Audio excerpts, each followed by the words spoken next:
ونعوذ بالله من شرور أنفسنا ومن سيئات أعمالنا من يهده الله فلا مضل له ومن يضلل فلا هادي له أشهد أن لا إله إلا الله وحده لا شريك له وأشهد أن محمدا عبده ورسوله صلى الله عليه وعلى آله وأصحابه ومن تبعهم بإحسان إلى يوم الدين أما بعد. Kaum muslimin, saudara-saudaraku yang saya hormati dan saya muliakan. Pada pembahasan kita di kajian tentang kitab Mufidul Mustafid fi Kufri Tarik Tauhid, di pertemuan yang lalu kita telah menyinggung hal yang berkaitan dengan beberapa syarat, yaitu yang berkenaan dengan intifaul mawani'. Dan pembahasan kita ini tentang menerapkan vonis takfir kepada orang yang muncul darinya suatu perbuatan atau suatu ucapan yang itu merupakan mukafir. Seperti orang yang mengucapkan kalimat kufur atau melakukan kalimat atau melakukan suatu perbuatan yang merupakan kufur akbar. Yang telah kita ketahui bahwa orang tersebut tidak dicap sebagai orang kafir, melainkan setelah terpenuhi padanya apa yang disebut oleh para ulama. Yang pertama adalah tawaffur syurut, terpenuhinya syarat-syarat dijatuhkan padanya hukum kafir. Dan yang kedua, intifaul mawani', tidak boleh ada al-mawani', itu penghalang yang menghalangi dari jatuh atau dari dijatuhkannya hukum kafir pada dia.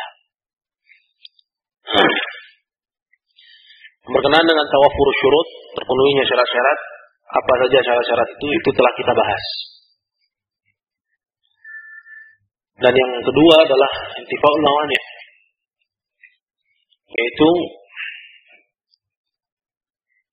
tidak boleh terdapat padanya penghalang. Dan telah kita singgung perkara apa saja yang itu termasuk ke dalam kategori penghalang yang menghalangi dijatuhkannya vonis kafir kepada orang yang melakukan atau mengucapkan perkataan kufur itu. Di antaranya yang telah kita sebutkan bahwa orang itu bukan orang jahil. Ini yang pertama. Ya, karena kalau orang itu adalah merupakan orang jahil, maka kejahilan dia itu merupakan penghalang. Maka kondisinya dia yang jahil,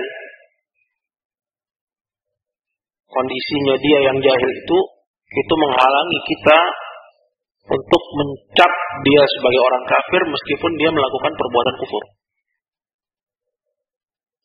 Gitu. Nah, pendetilan dari masalah ini sudah kita bahas juga. Kemudian yang kedua, yang juga sudah kita bahas, bahwa orang itu bukan orang yang dipaksa kufur. Karena kalau orang itu melakukan kekufuran atau mengucapkan satu ucapan kufur, tapi dia lakukan itu karena di bawah paksaan, nah kondisi bahwa dia di bawah paksaan itu merupakan penghalang. Walaupun yang dia lakukan kekufuran, seperti misalnya sujud kepada selain Allah Azza wa Jalla, ini kekufuran. Tapi ketika dia lakukan itu karena paksaan, nah kondisi dia dipaksa ini penghalang. Jelas ini ya. Jadi nggak boleh dia lakukan itu karena paksaan. Maka kalau dia lakukan perbuatan kufur itu bukan karena paksaan, maka dijatuhkan kepadanya hukum kafir. Bisa dipahami? Ya. Kemudian ketiga, yaitu dia lakukan kekufuran itu bukan karena takwil. Bukan karena takwil. Orang yang melakukan kekufuran disebabkan karena takwil, dikarenakan tafsiran yang salah terhadap suatu ayat, terhadap suatu hadis, maka dihilangkan dulu syubhatnya. Tak boleh langsung dikafirkan. Yaitu syubhat yang menjadikan dia jadi mentakwil ayat hingga akhirnya output dari penafsiran dia terhadap ayat itu berupa kekufuran. Anda lihat, kalau perbuatan kekufuran yang dia perbuat atau ucapan kekufuran yang dia perbuat itu disebabkan karena takwil, maka ini sebab karena takwil itu penghalang. Maka bisa dikafirkan. Tidak bisa dikafirkan. Tapi dihilangkan dulu syubhatnya.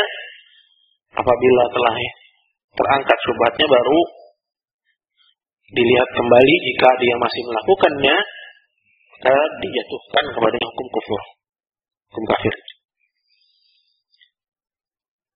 Nah, ini ketiga hal yang merupakan mawanih, penghalang. Kalau kapan terjadi kapan terdapat salah satu dari tiga penghalang ini, maka orang tersebut meskipun dia melakukan perbuatan kufur atau mengucapkan ucapan kufur, maka dia tidak bisa dikafirkan. Sebabnya karena ada penghalang ini. Itu. Maka selesai sudah kita dari pembahasan seputar dua perkara yang harus kita lihat dalam menjatuhkan hukum takfir kepada pelaku kekufuran. Dua perkara ini apa aja? Yang pertama, tawaffur syurut, terpenuhinya syarat-syarat. Dan yang kedua, intifaul mawani', itu tidak terdapat padanya penghalang. Dan tawaffur syurut, terpenuhinya syarat-syarat. Syarat-syarat tersebut telah kita sebutkan, itu ada 3 macam. Dan intifaul mawani', tidak boleh adanya penghalang, dan penghalang-penghalang yang sudah kita sebutkan juga ada 3 macam. Dan sekarang kita akan masuk kepada awal dari pembahasan kitab. Kitab ini yaitu kitab Mufidul Mustafid fi Kufri Tariq At-Tauhid, atau dikenal juga dengan istilah hadis Amr bin Abbasah, syarah terhadap hadis Amr bin Abbasah. Seperti yang telah kita jelaskan pada pertemuan-pertemuan yang lalu, bahwa risalah ini ditulis oleh Syekh Muhammad bin Abdul Wahhab rahmatullah alaih itu dalam rangka untuk menepis syubhat. Jadi dia ini seperti kasus syubhat. Tapi kitab Mufidul Mustafid ini lebih spesifik kepada pembahasan seputar takfir muayyan. Dan seperti yang telah dijelaskan, bahwa di masa-masa itu sebagian penduduk Al-Uyainah itu termakan syubhat dari para ulama usyuk seputar takfir muayyan, yang menuduh bahwa Syekh Muhammad ibn Abdul Wahhab rahmatullah alaih mengkafirkan kaum muslimin dengan semena-mena. Dan dalam kitab ini Syekh Muhammad bin Abdul Wahhab rahmatullah alaih, beliau menjelaskan bahwa takfirul muayyan itu ada di dalam Islam. Dan dalam kutub para ulama sunnah, takfir muayyan itu ada. Dan beliau pun juga menepis syubhat seputar penerapan takfirul muayyan ini. dengan menjelaskan kaidah-kaidah seputarnya. Beliau berkata dalam awal kitab, Bismillahirrahmanirrahim, hadhihi awraqun kataba Syekhul Islam Muhammad bin Abdul Wahhab lamma irtaba ba'du man yadda'i al-'ilm min ahli al-'Uyainah lamma irtadda ahlu Huraimala. Beberapa lembaran ini, hadhihi awraq, itu lembaran-lembaran. Lembaran-lembaran ini ditulis oleh Syekhul Islam Muhammad bin Abdul Wahhab. Lamma irtaba ba'du man yadda'i al-'ilm, ketika sebagian ulama yang mengaku dirinya memiliki ilmu itu menjadi ragu dari penduduk Uyainah. Bagian ulama penduduk Uyainah ini ragu. Lamma irtadda ahlu Huraimala, ketika sebagian penduduk Huraimala mereka telah menjadi murtad. Fasu'ila Syekh an yaktuba kalaman yanfa'u Allah bih.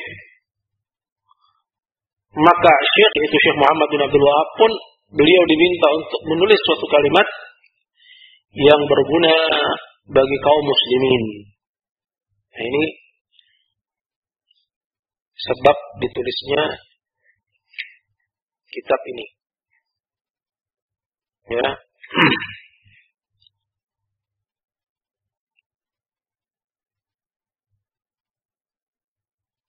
Bahwa pada masa itu terjadi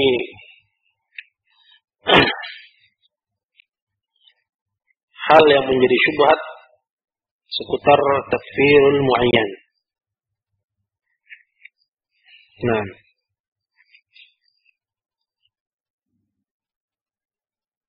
baik.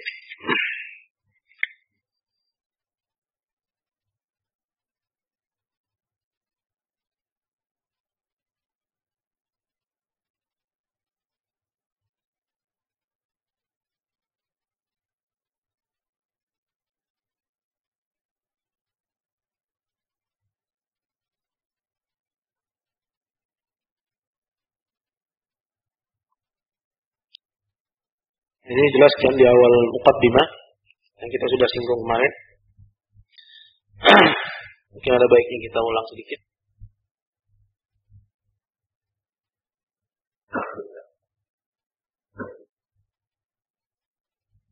Zakar Ibn Ghannam di tarikhi sanata 1165 wa 1166 أن الإمام محمد بن عبد الوهاب رحمه الله ألف كتابه بعد أن نقض العهد معه أهل حريملة برئاسة أخيه الشيخ سليمان، حيث تألبوا على من فيه من أهل التوحيد فحاربوهم وعزلوا بالقوة والي البلد الأمير محمد بن عبد الله بن المبارك، فخرج منها بأهله وأولاده ومن معه من أهل الدين، ثم قتل الأمير ومن معه. فلما فعل ذلك أهل حريملة خافوا أشد الخوف فقاموا بتسويل البناء حول البلدة وتأليب أهل الدرعية معهم، وطلبوا مناصرتهم على الإمام محمد بن عبد الوهاب ومن معه، وراسلهم الشيخ سليمان بكتاب بين فيه ضلال أخيه. Nah, ini mungkin pernah ya saya sampaikan pada pertemuan yang lampau bahwa ada saudaranya Syekh Muhammad yang dikenal dengan Sulaiman bin Abdul Wahhab. Dia ini yang menulis kitab yang menerangkan kalau Syekh Muhammad bin Abdul Wahhab ini itu sesat. Ya, dan tulisan Syekh Sulaiman ini itu dijadikan hujjah oleh orang-orang yang musuhi dakwah Syekh sampai saat ini. Ya. Jadi hujjah mereka yang paling kuat dalam menyanggah dakwah Syekh Muhammad bin Abdul Wahhab sampai saat ini itu tulisan saudaranya sendiri, saudaranya Syekh Muhammad bin Abdul Wahhab sendiri, Syekh Sulaiman.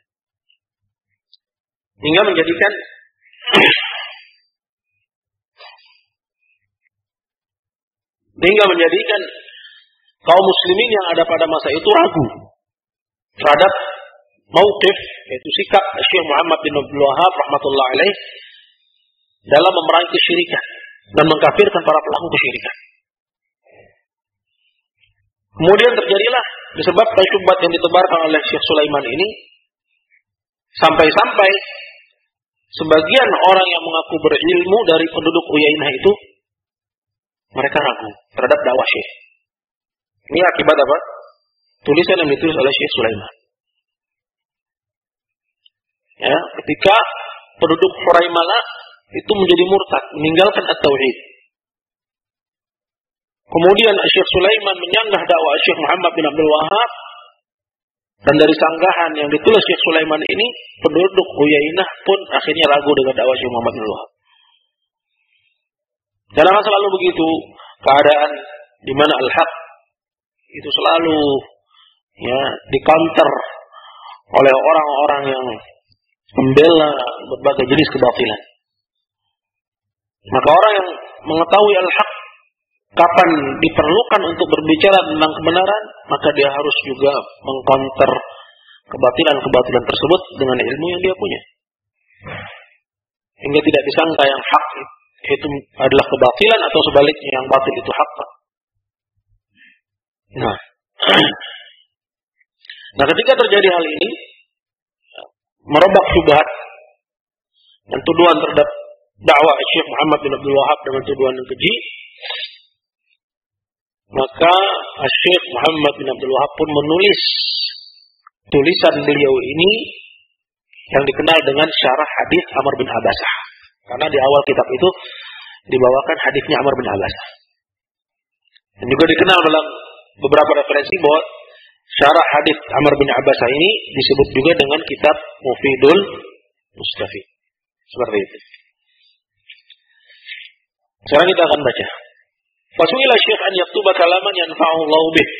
Maka Syekh Muhammad diminta ya ketika terjadi balbalah ini, kekacauan dalam pemikiran ini, beliau pun diminta untuk menulis perkataan yang berguna bagi kaum muslimin.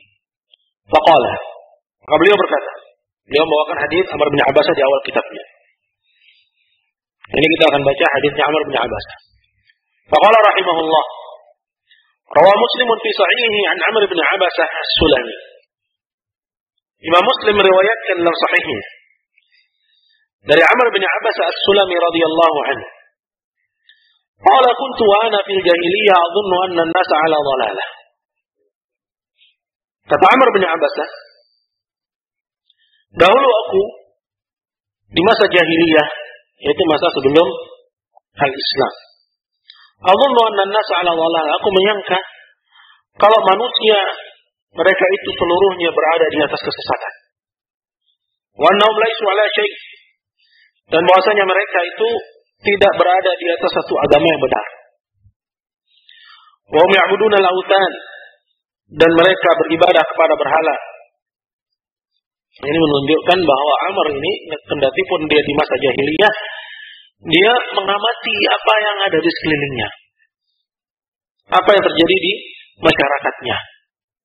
Maka beliau sebutkan bahwa masyarakat yang ada pada masa itu, mereka di atas kesesatan dan tidak berada di atas agama yang benar. Meskipun mereka mengaku di atas satu agama, di atas satu ajaran. Mereka bukan tidak punya ritual, bukan tidak punya cara peribadatan. Mereka beribadah. Dan tapi Amr menganggap bahwa mereka bukan berada di atas agama yang benar. Kemudian Amr mengatakan, dan mereka ini, yaitu masyarakatku dan orang-orang di sekelilingku, mereka beribadah kepada berhala. Kemudian kata Amr, fasami'tu bi rajulin bi Makkah. Lalu aku mendengar ada berita bahwa di sana ada seseorang di kota Mekah. Maksudnya siapa? Maksudnya Nabi kita Muhammad sallallahu alaihi wasallam. Yukhbiru akhbaran. Orang ini yaitu Nabi, dia menyampaikan berita-berita, menyampaikan kabar-kabar. Faqa'adtu ala rahilati. Maka ketika Amr ini mendengar bahwa ada seorang yang menyampaikan kabar-kabar yang katanya itu wahyu dari langit, Amr tidak tinggal diam. Dia tidak tinggal duduk di rumahnya. Dia tidak menunggu dai datang ke kampungnya. Dia tidak tunggu dakwah itu disebarkan hingga akhirnya sampai ke negerinya. Faqatu ala rahilati. Melainkan aku langsung duduk di atas tungganganku. Ku ambil kudaku, atau tunggangan lainnya, di sini tidak dijelaskan. Langsung aku duduk di atasnya. Faqadimtu alaih. Aku pun menyambutnya, pergi menuju dia. Menuju dia apa? Nabi Muhammad sallallahu alaihi wasallam.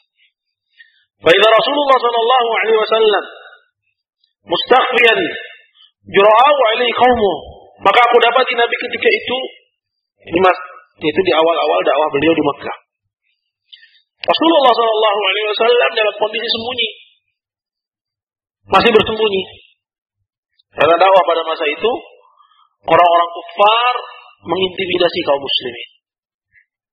Meskipun Nabi SAW selamat dari intimidasi mereka secara fisik langsung, tapi orang-orang yang baru masuk Islam ketika itu diintimidasi sampai kepada pengintimidasian secara fisik. Astaghfirullah, Nabi bersembunyi ketika itu. Jura'u alaihi qaumuh. Kaumnya, yaitu kaumnya Rasulullah sallallahu alaihi wasallam, yaitu orang-orang musyrikin Makkah, jura'a. Jura'a itu artinya lancang kepadanya. Ini bisa kita lihat dalam sirah Rasulullah sallallahu alaihi wasallam. Bagaimana Rasulullah sallallahu alaihi wasallam diganggu. Bagaimana Rasulullah sallallahu alaihi wasallam juga mendapatkan gangguan dan segala macam penindasan dari orang-orang musyrikin Mekah. Jura'a. Ya.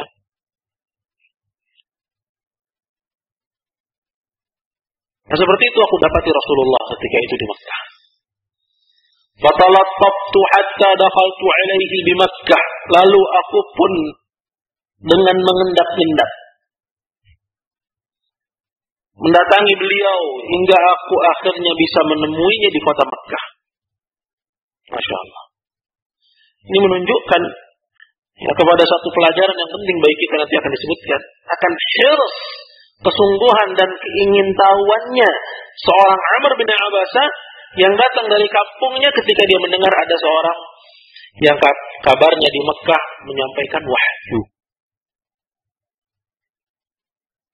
Faqultu lahu, ketika aku bertemu dengannya, maka aku pun bilang kepadanya, "Ma anta? Kamu ini siapa?"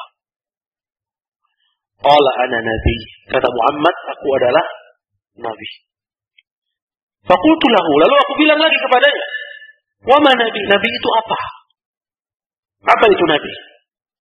Qala arsalanillah. Kemudian Rasulullah menjawab, Allah telah mengutusku. Aku ini utusan Allah. Faqultu. Lalu aku kembali bertanya, wa bi ayyi syai'in arsalak? Dengan apa Allah mengutusmu? Qala arsalani bisilatil arham wa kasril awthan wa ayyuhad Allah wa la yushraku bihi syai'an. Allah mengutusku dengan 3 hal. Yang pertama, Allah mengutusku untuk menyambung silaturahim. Yang kedua, waqasil awsan, dan menghancurkan berhala-berhala. Menghancurkan patung-patung. Al-awsan ketika itu patung di masa itu. Ini sebagai sangkaan kepada orang-orang yang mengatakan bahwa syirik dustur itu lebih utama daripada syirik kubur. Antum tahu syirik dustur? Ini orang-orang Arakiyin yang mereka di awal dakwahnya berbicara tentang tauhid, kemudian tidak selang berapa lama upaya mereka dalam memerangi kesyirikan tersebut ternyata beralih dari memerangi kesyirikan berupa syirik kubur, beralih kepada mereka malah memerangi syirik dustur, yang menjadi sasaran tembak adalah pemerintahnya. Nabi Shallallahu Alaihi Wasallam pada masa itu, dan beliau ketika itu seorang diri dalam masyarakat jahiliyah. Hukumnya bukan hukum Islam. Nabi tidak mengurusi masalah dustur di situ. Nggak diurus masalah dustur.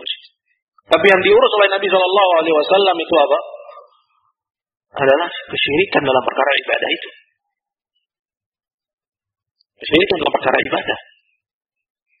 Kalau anda melihat pada kondisi sekarang, orang-orang ya mengalihkan isu-isu tauhid Ya, dan penyimpangan dalam tauhid, kalau mereka bilang tentang penyimpangan tauhid, yang mereka katakan adalah penyimpangan dalam hukum. Sehingga mereka keluarkan di antara pembagian macam-macam tauhid ada istilahnya tauhid hakimiyah. Ya, tauhid hakimiyah ini hal yang baru yang kita dengar. Nabi SAW ketika ditanya oleh Amr, dengan apa Allah mengutusmu? Yang disebut oleh Rasulullah SAW 3 hal. Yaitu mengutusku untuk menyambung silaturahim dan menghancurkan berhala-berhala, dan agar hanya Allah saja yang diibadahi, ditauhidkan dan tidak disekutukan dengan suatu apapun. Maka semenjak Rasulullah diutus dalam kondisi beliau bersembunyi hingga akhirnya beliau dakwah secara terang-terangan bahwa dakwah Islam itu tidak berubah, bahwa porosnya adalah memerangi tauhid, memerangi kesyirikan, memerangi penghambaan kepada selain Allah Subhanahu wa taala hingga saat kita sekarang ini. Maka ini arah dakwah kita. Dakwah Islam seperti yang dibawa oleh Rasulullah sallallahu alaihi wasallam. Maka segala macam penyimpangan itu diukur di atas penyimpangan terhadap tauhid. Seperti itu. Dan segala macam penyelewengan orang-orang yang mengaku mendakwakan Islam itu diukur juga di atas penyimpangan mereka tentang tauhid. Nah, tauhid dan hal-hal seputarnya. Dari pokok-pokok sunnah yang mustafidah, yang dikenal di kalangan para ulama sunnah rahimahumullah. Ini diucapkan Rasulullah SAW. Allah mengutusku dengan 3 hal. Yang pertama, Allah mengutusku untuk menyambung silaturahim dan memerangi kesyirikan, menghancurkan berhala. Anzuru al-ibarah, perhatikan ibarat yang diungkapkan Rasulullah SAW. Menunjukkan perlawanan yang besar. Dan beliau ketika itu mustakhfi. Mustakhfi, apa arti mustakhfi? Sembunyi. Sembunyi karena apa? Karena kondisi musyrikin yang berkuasa di masa itu. Kaum mukminin tidak memiliki kekuatan. Tapi lihat ibarat yang digunakan, ungkapan yang digunakan. Apa ungkapan yang digunakan? Wa kasar. Apa arti kasar? Kasar itu mematahkan, menghancurkan berhala. Secara logis, ibarat ini nggak mungkin diucapkan oleh orang yang sedang sembunyi.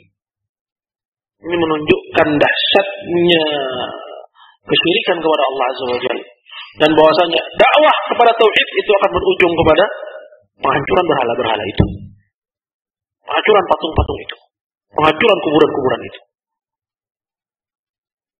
Akan mengarah ke sana. Nah, bahwa kita tahu apa target kita, dan kita sadar apa yang menjadi sasaran kita adalah menghilangkan dan mensirnakan segala macam bentuk peribadahan kepada selain Allah Azza wa Jalla, dan hanya menjadikan Allah satu-satunya sebagai zat yang berhak diibadahi, bukan yang lainnya. Dan Nabi SAW katakan ini dalam kondisi ketika itu beliau dalam keadaan bersembunyi disebabkan intimidasi orang-orang musyrikin kepada mukminin pada masa waktu itu. Tapi ibarat tetap ibarat. Ungkapan itu tetap berupa ungkapan. Bahwa dia tidak berubah. Bahwa inilah arah dakwah al-Islam yang hak. Yaitu menghancurkan segala macam bentuk kesyirikan kepada Allah Azza wa Jalla. Wa kasril awthan.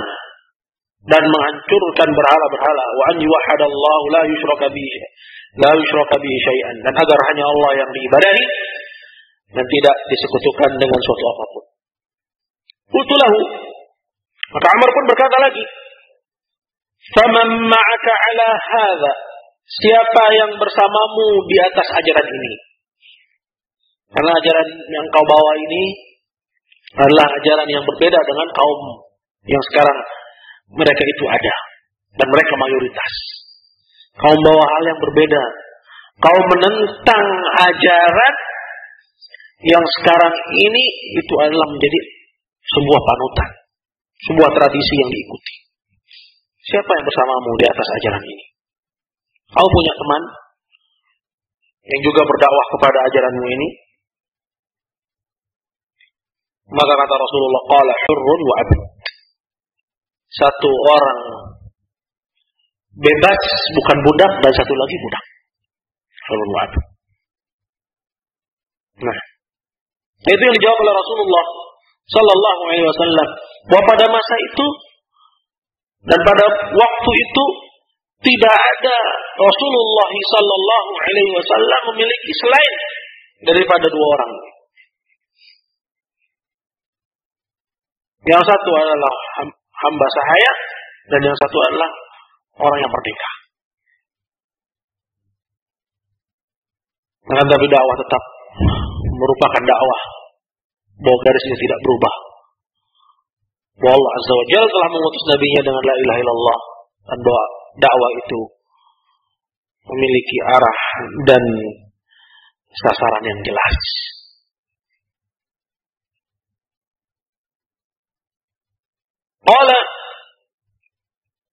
Dan dikatakan oleh perawi, wa ma'ahu yawma idzin Abu Bakr wa Bilal mimman amana bih. Pada masa itu yang bersama Rasulullah, yang dimaksud orang yang merdeka itu Abu Bakar. Dan yang dimaksud dengan orang yang merupakan hamba sahaya, dia itu adalah Bilal bin Rabah. Wa qultu inni muttabi'uk. Lalu apa kata Amr? Amr bilang, aku ikut kamu. Amr langsung berislam di situ. Aku bergabung denganmu. Di saat dia mengetahui akan kebenaran yang dibawa oleh Rasulullah SAW. Meskipun harus berseberangan dengan mayoritas. Meskipun harus melawan suara terbanyak.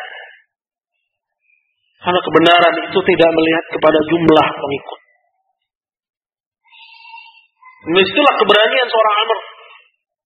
Dia datang dari kampungnya dan dia tidak langsung ikut, tapi dia bertanya. Ketika dia dapati jawaban yang melegakan, maka dia tidak menunda-nunda untuk mengikuti dakwah Rasulullah sallallahu alaihi wasallam, dan dia katakan dengan penuh lantang, ini muttabi'uk. Aku ikut kamu. Tapi apa kata Rasulullah?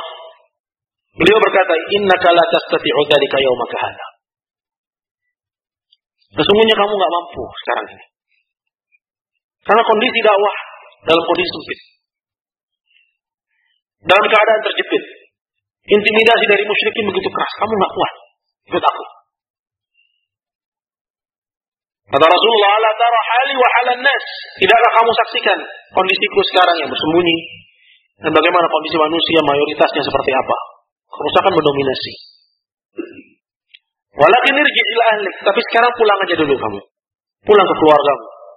Fa idza sami'ta bi qad dhahart ta'tini. Kalau kamu dengar dari kampungmu bahwa aku telah menang, bahwa dakwahku telah dimenangkan Allah Azza wa Jalla, baru kamu datang kepadaku lagi. Ini pesan Rasulullah sallallahu alaihi wasallam kepada siapa? Kepada Amr. Rasulullah sallallahu alaihi wasallam tidak memaksa dia untuk agar dia ikut dengannya.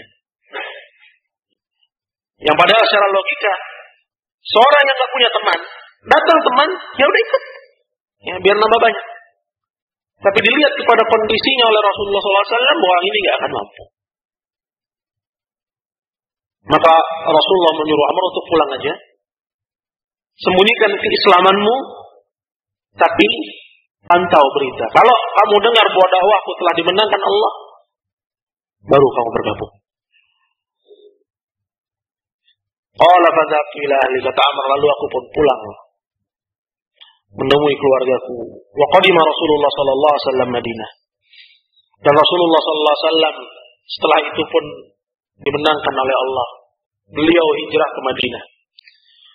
Wa kuntu fi ahli. Dan aku ketika itu di saat Rasulullah hijrah ke Madinah, aku ketika itu ada di keluargaku. Aku ada di kampungku. Faja'altu atakhabbar al-akhbara, katanya. Dan aku terus memantau berita. Wasalun nasa hina qadima al-Madinata. Dan aku terus bertanya kepada orang-orang yang datang dari Madinah. Yang pergi dari kampungku ke Madinah, kemudian dia balik lagi. Apa berita? Tentang orang ini. Maksudnya tentang Rasulullah sallallahu alaihi wasallam. Hatta qadima alayya nafar min ahli Yathrib min ahli Madinah. Hingga satu hari, kata Amr, datang ke kampungku orang-orang dari penduduk Yathrib. Yathrib ini sebutan lain dari negeri Madinah. Aku tanya kepada mereka ini, penduduk Yathrib ini. Ma fa'ala hadha ar-rajul alladhi qadima al-Madinah? Apa yang telah ia perbuat?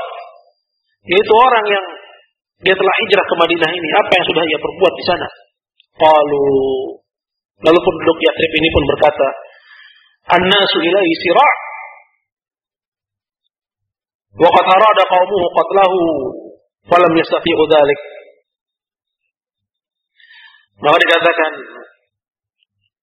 bahwa orang-orang itu bergegas menemuinya, mendatangi Rasulullah sallallahu alaihi wasallam. Kaumnya sebelumnya ingin membunuhnya. Itu membunuh siapa? Nabi kita Muhammad sallallahu alaihi wasallam, tapi mereka tidak mampu. Artinya bahwa Nabi sallallahu alaihi wasallam diterima di Madinah setelah beliau hijrah ke Madinah, dan masyarakat muslimin telah terbentuk ketika itu di Madinah. Maka mendengar berita yang baik ini, maka Amr pun bergegas menuju Madinah. Faqadimtu al-Madinah fadakhaltu alaihi. Lalu aku pun pergi lagi ke Madinah. Tak betah dia di kampung. Dia samperin Rasulullah sallallahu alaihi wasallam, pergi ke Madinah. Dan aku temui Rasulullah kembali. Faqultu ya Rasulullah ta'rifuni. Kemudian aku bilang, wahai Rasulullah, ingat enggak sama aku? Masih kenal enggak sama aku? Qala na'am. Kata Rasulullah, iya. Anta alladhi laqitani di Makkah. Kamu orang yang dulu menemuiku ketika aku masih di Makkah. Qala faqultu bala. Kata Amr, ya. Aku orangnya. Faqultu ya Nabi Allah, akhbirni amma 'allamaka Allah wa ajhaluhu. Lalu Amr pun berkata, wahai Nabi Allah, beritahu aku tentang apa yang Allah ajarkan kepadamu dan aku jahil tentangnya. Amr cari ilmu. Setelah dia tahu bahwa kewajibannya beribadah kepada Allah, dia cari tahu kepada Rasulullah sallallahu alaihi wasallam tentang apa yang harus dia amalkan, tentang apa yang harus dia kerjakan. Akhirnya kasih tahu aku. Kemudian Amr bertanya lagi, akhirnya ini salat. Aku dengar ada ibadah yang namanya salat. Kasih tahu aku apa itu salat. Qala, maka Rasulullah sallallahu alaihi wasallam berkata, "Shalli salat subuh." Salatlah kamu salat subuh. Tsumma aqsir 'ani salat hatta tatlu' asy-syams. Kemudian setelah kamu mengerjakan salat subuh, ya, jangan salat sampai terbitnya matahari.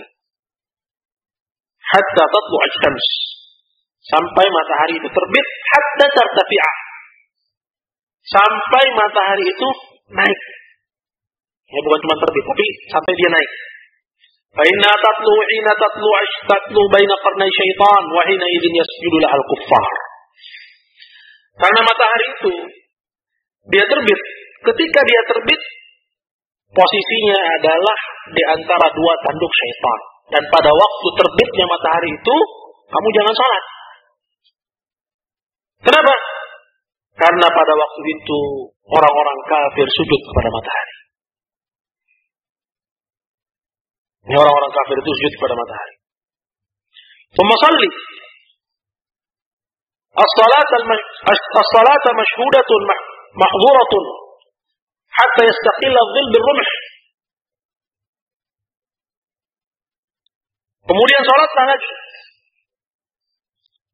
Fa inna as-salata mashhudatun mahdhuratun. Karena salat itu disaksikan, maksudnya disaksikan oleh para malaikat dan dicatat oleh Allah Azza wa Jalla. Hatta yastaqilla adh-dhillu bir-rumh. Waktunya sampai bayangan itu, ya, sejajar dengan bayangan setiap benda itu sama tingginya dengan benda itu. Maksudnya sampai masuk waktu asar. Maka sholatlah kamu sholat al-zuhur. Tumaksir anis sholat. Kemudian jangan kamu sholat lagi. Fa inna hina idzin tusjaru jahannam. Karena ketika itu neraka jahannam itu dinyalakan. Fa idza aqbala al-bay' fasalli. Dan apabila sisa bayangan itu telah muncul, maka salatlah lagi. Fa inna salata mashhudatun mahduratun. Karena sungguhnya salat itu disaksikan oleh para malaikat. Hatta tusalli al-asr, hingga kamu salat asar. Di sini Nabi sallallahu alaihi wasallam beliau menunjukkan kepada Amr tentang waktu salat. Dan sekaligus mengajarkan kepada Amr bahwa di sana ada waktu-waktu yang kamu jangan sholat di situ. Yaitu ketika matahari terbit dan ketika matahari sampai di pertengahan, itu kita dilarang untuk sholat. Dilarang untuk kita beribadah kepada Allah pada waktu-waktu itu. Ini sholat subuh dan sholat Allah. Kemudian sholatlah sholat asar. Tsumma aqsir anis salat. Kemudian jangan salat lagi setelah itu hatta taghrub asy-syams. Sampai matahari benar-benar hilang. Sampai matahari benar-benar hilang. Fa inna taghrubu baina qarnai syaitan. Karena matahari itu dia tenggelam di antara dua tanduk syaitan. Wa hina idzin yasjudu laha al-kuffar. Karena pada waktu itu orang-orang kafir sujud kepada matahari. Simpulan dari apa yang disampaikan Nabi berkenaan dengan salat itu yang tadi saya sebutkan. Rasulullah mengajarkan Amr tentang waktu salat. Dia sebutkan waktu salat subuh, kemudian waktu salat zuhur, waktu salat asar, dan yang keempat waktu salat maghrib. Sekaligus beliau mengajarkan tentang waktu-waktu jangan kita salat di situ. Ya, yaitu pada saat matahari itu terbit dan pada saat matahari itu berada di atas pertengahan, yaitu tengah kepala kita, dari tengah-tengah. Dan yang ketiga yaitu di saat matahari itu ya sedang tenggelam. Berkenaan dengan dua waktu yang pertama dan yang ketiga, di situ dijelaskan ya bahwa orang-orang kafir sujud kepada matahari situ. Alasan jangan kalian sholat di situ. Karena ibadah pada waktu itu menyerupai ibadahnya orang-orang kafir. Dan disebutkan hadis selanjutnya. Di sini hadis ini disebutkan oleh Syekh Muhammad mukhtasaran. Ya, artinya dipangkas, enggak disebutin seluruhnya. Ya, karena yang dimaukan dari hadis ini sudah tercakup di situ. Lalu berkata, Syekh Muhammad bin Abdul Wahab menukil perkataan Al-Imam Syekh Al-Islam Ibnu Taimiyah. Qala Abu Abbas rahimahullah, berkata Abu Abbas. Siapa Abu Abbas? Ibnu Taimiyah. Faqad nahaa Nabi sallallahu alaihi wasallam 'ani shalat waqta tulu'i syams wa waqta ghurubiha. Dalam hadis ini Rasulullah telah melarang untuk kita sholat. Ya, kok sholat dilarang, gitu kan? Ini ibadah tapi dilarang. Kenapa? Karena adanya unsur apa? Menyerupai orang kafir itu. Ya, menyerupai orang kafir itu. Nabi telah melarang dari sholat ketika matahari terbit dan ketika matahari tenggelam. Mu'allilan bi anna tatla' wa taghrubu baina qarnay syaitan. Dan beliau menyebutkan alasannya kenapa? Apa alasannya? Karena dia terbit dan tenggelam di antara dua tanduk syaitan. Wa annahu hina idzin yasjudu lil kuffar. Karena pada waktu itulah waktu-waktu orang-orang kafir menyembah matahari. Wa ma'lumun, dan menjadi satu hal yang dimaklumi oleh kita sebenarnya. Ya. Annal mu'min la yaqsud sujud illa bahwa orang mukmin ketika dia salat ya tentu dia tidak sholat karena dia mukmin ya. Kecuali sholatnya itu memang ditujukan untuk siapa? Ya untuk Allah, tapi dilarang meskipun begitu. Ya, meskipun sujudmu, sholatmu itu untuk Allah, ibadahmu itu untuk Allah ikhlas, tapi terkena larangan di sini. Jelas ya? Wa aktsarun nas qad la ya'lamuna anna tulu'aha wa ghurubaha baina qarnay syaitan, dan kebanyakan manusia, berapa banyak dari mereka yang tahu bahwa terbit dan tenggelamnya matahari itu pada saat ya atau di antara dua tanduk syaitan. Hanya sedikit dari mereka yang tahu. Kebanyakan manusia nggak tahu itu. Ya. Walau al-kuffar yasjuduna laha. Begitu juga bahwa orang-orang kafir sujud pada matahari pada waktu itu. Siapa yang tahu?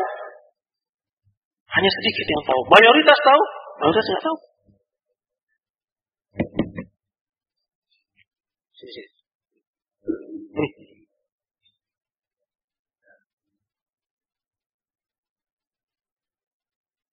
ثم أنه صلى الله عليه وسلم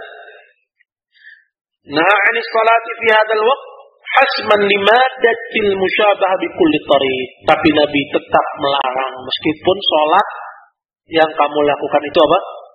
Lillah. Ya, tadi kondisinya disebutkan oleh Syekhul Islam.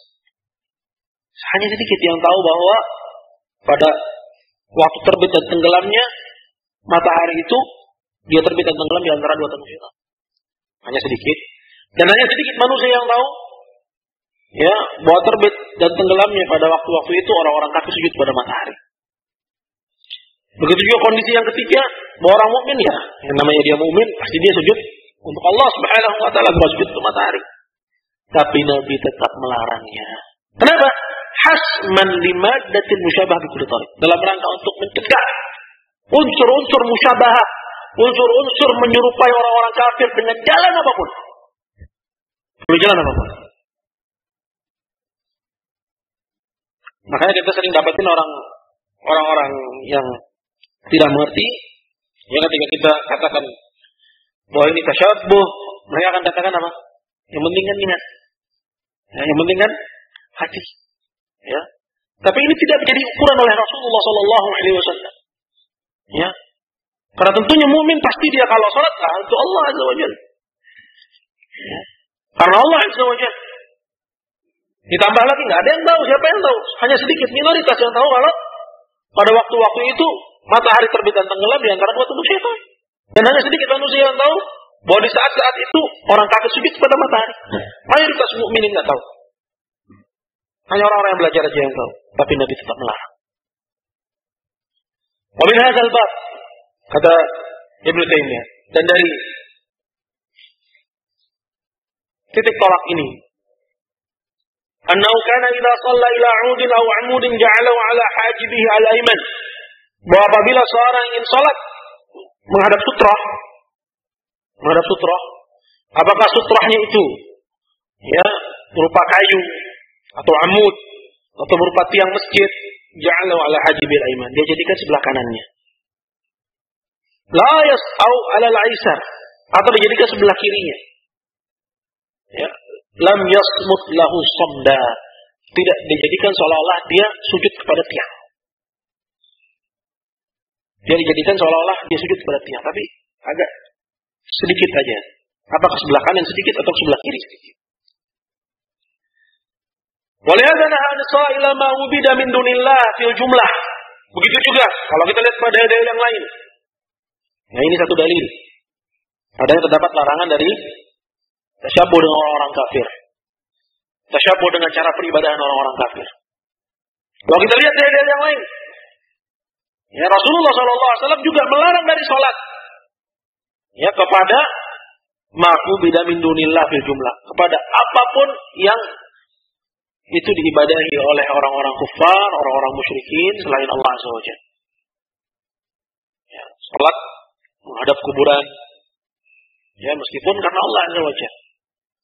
Ya, begitu juga seperti misalnya hadis yang menerangkan ya tentang menyembelih di suatu tempat ya, yang juga mungkin pernah dengar hadisnya di dalam kitab Tauhid yang dikenal dengan sebutan buana. Ya, bahwa datang seorang yang berkata kepada Rasulullah sallallahu alaihi wasallam, sesungguhnya aku pernah bernazar di masa jahiliyah dulu untuk menyembelih di buana. Itu suatu tempat. Maka Rasulullah sallallahu alaihi wasallam bertanya, apakah di situ ada pelaksanaan hari rayanya orang-orang kafir?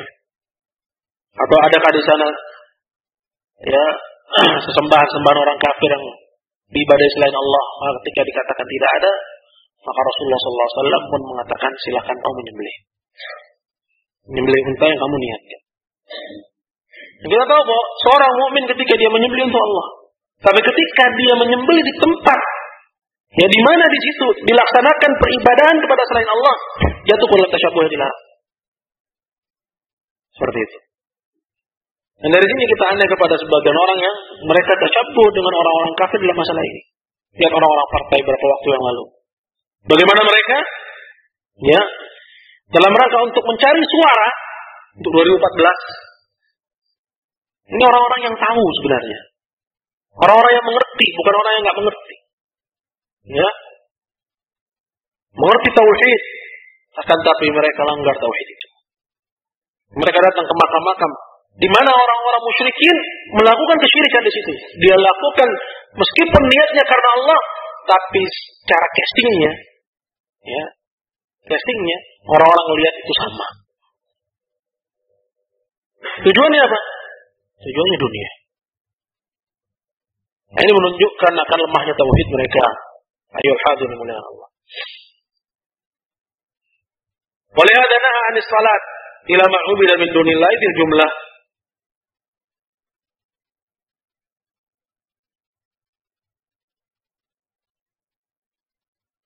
Oleh karena itu Nabi sallallahu alaihi wasallam melarang kita dari salat menghadap kepada apapun yang diibadahi selain Allah. Wa illam yakunil 'abidu yaqsudu dzalik, meskipun orang yang beribadah itu, orang yang salat itu tidak memaksudkan beribadah kepada kuburan itu. Walaupun niatnya lurus karena Allah, enggak boleh juga. Kenapa? Karena adanya unsur tasyabuh tadi. Ya.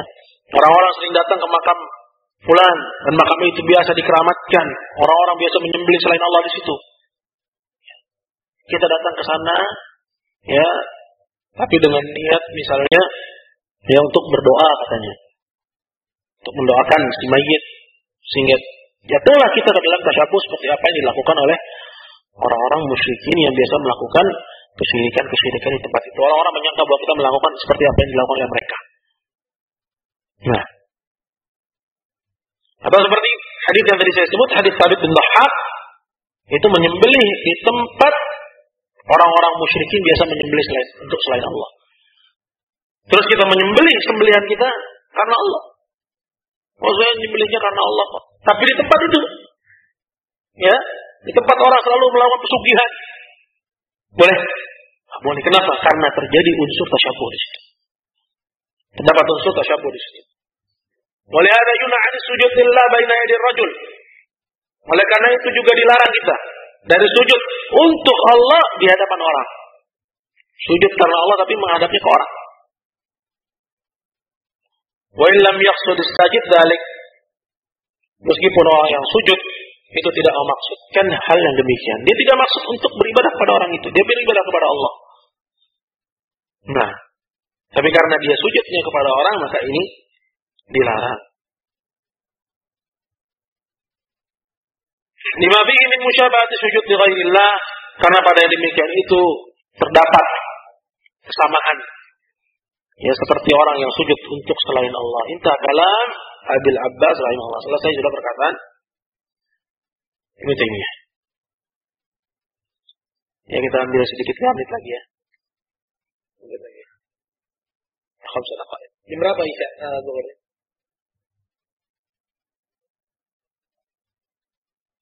Baik.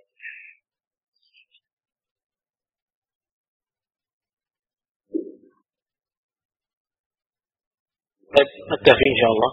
Nah, kita cukupkan aja.